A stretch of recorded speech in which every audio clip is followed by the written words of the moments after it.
ଖ୍ରୀଷ୍ଟଙ୍କର ମଧୁରମୟ ନାମର ଧନ୍ୟବାଦ ହେଉ। ପୁଣି ପ୍ରତ୍ୟେକଙ୍କୁ ଖ୍ରୀଷ୍ଟ ପ୍ରେମରେ ନମସ୍କାର।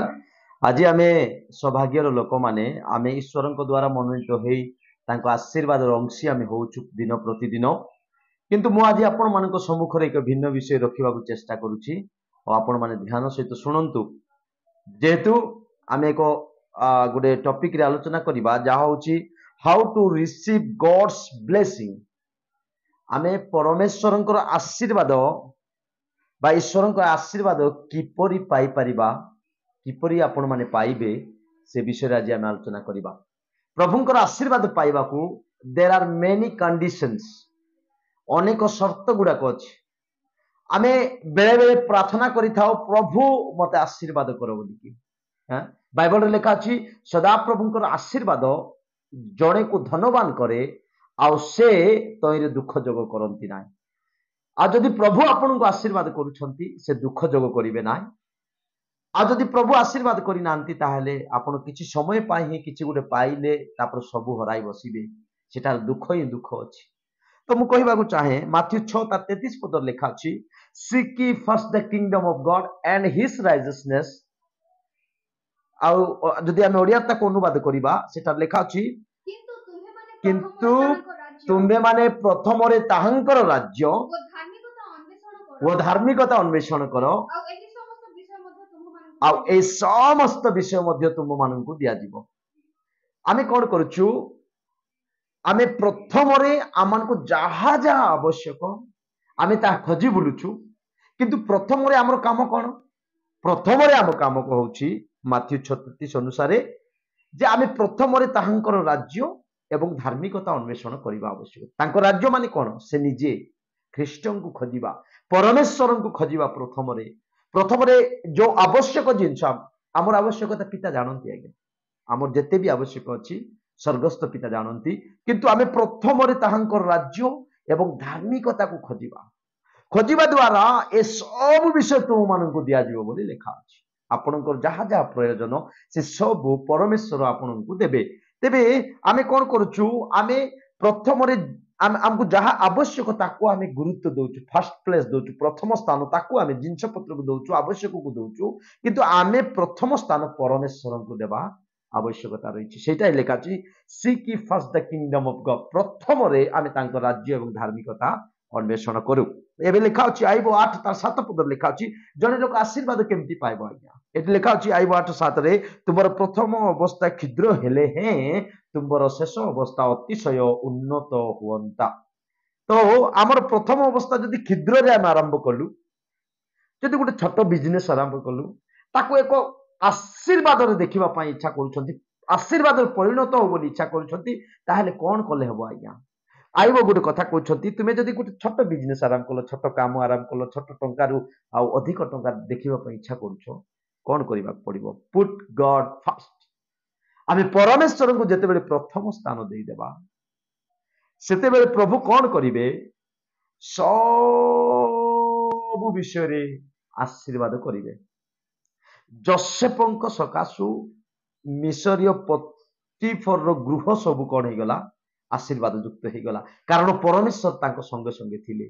ତ ଆମେ ଦେଖନ୍ତୁ, ମୁଁ କହିବାକୁ ଚାହେଁ ଯେତେବେଳେ ପରମେଶ୍ୱର ଆମଙ୍କ ସଙ୍ଗରେ ଥିବେ, ସେଟା ମିଶରୀୟ ପୋତିଫର ଗୃହ ହଉ କି ଆପଣଙ୍କ ଗୃହ ବି ହଉ, ଯଦି ପରମେଶ୍ୱର ଆପଣଙ୍କ ସଙ୍ଗେ ଅଛନ୍ତି, if you will give the first place to God, ଆଉ ପରମେଶ୍ୱରଙ୍କୁ ଯଦି ଆପଣ ପ୍ରଥମ ସ୍ଥାନ ଦେବେ ତାହେଲେ ଆପଣ ଆଶୀର୍ବାଦର ଆକର ହେଇଯିବେ। ପ୍ରଭୁ ଆପଣଙ୍କୁ ସେଭଳି ଆଶୀର୍ବାଦ କରିବେ। ଆମେ ପଢିବା ହିତୋପଦେଶ 3:9-10 ପଦ ପଢିବା। ତୁମ୍ଭେ ଆପଣା ଧନରେ ଓ ସମସ୍ତ ଆୟର ପ୍ରଥମ ଫଳରେ ସଦାପ୍ରଭୁଙ୍କର ସମାଦର କର, ତହିଁରେ ତୁମ୍ଭର ଭଣ୍ଡାର ବହୁ ଧନରେ ପରିପୂର୍ଣ୍ଣ ହେବ ଓ ତୁମ୍ଭର କୁଣ୍ଡରେ ନୂତନ ଦ୍ରାକ୍ଷାରସ ଉଛୁଳି ପଡିବ। ହନର ଗଡ୍ ଫାର୍ଷ୍ଟ। ପ୍ରଭୁଙ୍କୁ ସମାଦର କରନ୍ତୁ ଆପଣଙ୍କ ପ୍ରଥମ ଫଳରେ, ଆପଣଙ୍କ ଇନକମର ଦଶମାଂଶରେ, ଆପଣଙ୍କ ଦାନରେ, ଆପଣଙ୍କର ସବୁ ଧନ ସମ୍ପତ୍ତିରେ ଆପଣ ମାନେ କଣ କରିବେ? ପ୍ରଥମ ପ୍ରଭୁଙ୍କୁ ଦେବେ। प्रभु को देवार अर्थ कौन? प्रभु को दे ऑनर करिवे, समादर करिवे, रेस्पेक्ट देवे, द्वारा प्रभु कौन करिवे? आपन को आशीर्वाद करिवे। लिखा अछि तुमर धन भंडार परिपूर्ण हेबो आ तुमर नूतन द्राक्षारस कुंडरे उछुली पड़िबो बोली लिखा अछि। माने आनंद आसी जीवो, आशीर्वाद आसीबो, प्रभु तुमर धन संपत्ति को वृद्धि करिवे, कोनोसी क्षति हेबा पई से देबे ना। तो मु कहबा को चाहे आपण माने जदि बाइबल अनुसार देखिबे जे प्रभु को जदि आपण समादर कले से धन भंडार रे आशीर्वाद करिवे। प्रथम कोरिन्थियो 10:31 पद लिखा अछि, अतएव तुम्हें माने भजन करो कि पान करो अबा जहा किछि करो ईश्वर समादर पाउथिबार अछि। भजन करो, पान करो, जहा करबार अछि करो, परमेश्वर समादर पाउथिबार अछि, रेस्पेक्ट पाउथिबार अछि, प्रभुंकर गौरव निमंते ताहा होउथिबार अछि। मु कहूछि आमानकर धन आमे आमे कोन करछु, आमे आमे लोक माने आमे कोन करछु, आमे जेते बेले गोटे धरि नतु 10,000 टंका इनकम करि काढिले सेही समय रे हमको अनेक ऋण, अनेक अभाव, अनेक लोकन को देबार थिबो, सुजीबार थिबो। एबे कोन करिबा आमे से टंका जेते बेले आनिलु आमे सेटिरु संपूर्ण दशमांश काढुनु कि आमे प्रभु को दान दउनु। न देवा द्वारा कोन होछि, आमे जोटा हितोपदेश 9 तार 3 अध्याय 9-10 पद आमे जोटा पढुथिलु जे परमेश्वर धन को वृद्धि करंती प्रभु करूनांती। काहे कि आमे दउनु, आपण जहा बुनिबे ताहा ही काटिबे। तो प्रभु को ठानु आशीर्वाद पाइबा को हेले आपण को भी देबा को पड़िबो, किंतु देबा सहित प्रथम स्थान परमेश्वर को देबार अछि। आपण दान देवा सहित, दशमांश देवा सहित, नैवेद्य आनिबा सहित आपण प्रभु को प्रथम स्थान देबार अछि। आ देले जाई आपण को प्रभु आशीर्वाद करिवे। तेबे blessings depend on his power. जदि आमे पढिबा विलाप 3:25 सेठार लिखा जाए, जो माने सदा प्रभु को पाई अपेक्षा करंती,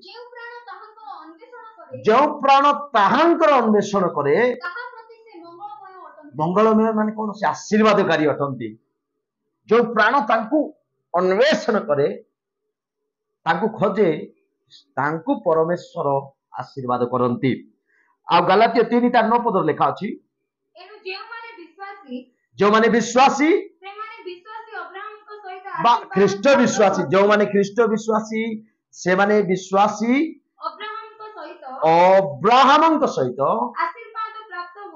आशीर्वाद प्राप्त। जो माने ख्रीष्ट ठारे विश्वास रे अछंती, अब्राहम को परमेश्वर जो आशीर्वाद करथिले सेही आशीर्वाद आजी ख्रीष्ट समाज रे, ख्रीष्ट विश्वासी माननकु आजी मध्य सेही आशीर्वादर अंशी से माने हेबा पई जाउछंती। से माने मध्य से आशीर्वाद राकर हेबे। तो मु कहबा को चाहे आशीर्वाद पाइबा को हेले पुट गॉड फर्स्ट।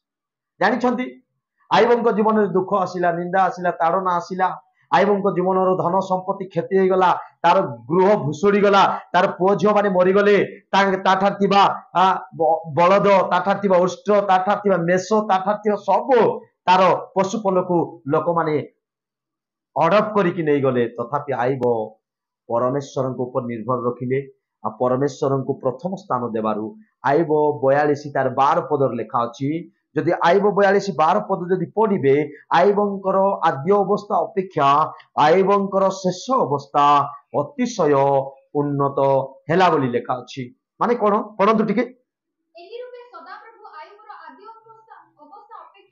रूपे सदाप्रभु आईबर आद्य अवस्था अपेक्षा